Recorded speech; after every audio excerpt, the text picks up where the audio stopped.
In the opulent hall, the king sat on his throne, his robes rich and flowing with the colors of royalty. Before him knelt a servant, trembling with fear, for he owed the king a vast fortune he could never repay.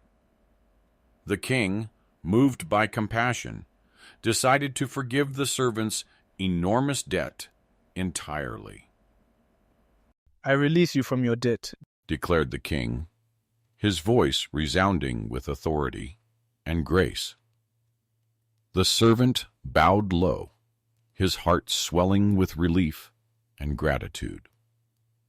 The servant had barely left the palace when he encountered a fellow servant who owed him a small sum.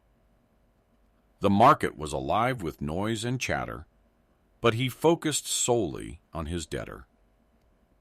Grabbing him by the throat, "Pay back what you owe me," he demanded harshly. Despite the pleas for patience and mercy, he had the man thrown into prison until the debt could be repaid. Other servants who had witnessed the cruel act were troubled. They huddled together, their voices hushed but determined.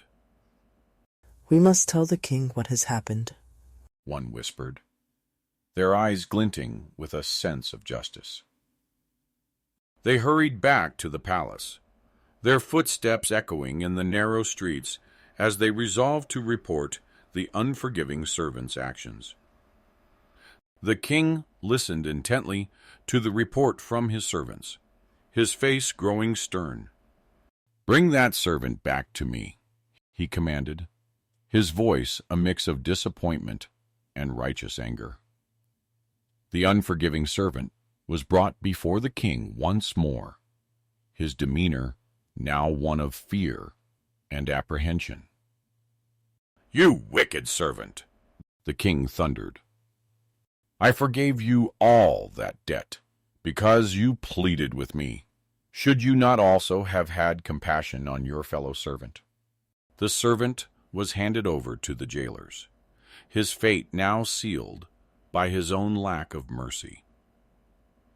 As he was led away, the other servants watched in silence, a solemn reminder of the king's words echoing in their minds.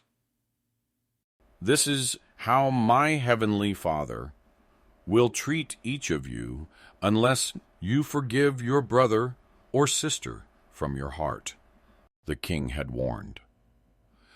The lesson of forgiveness and compassion lingered in the air, a powerful testament to the king's wisdom and justice.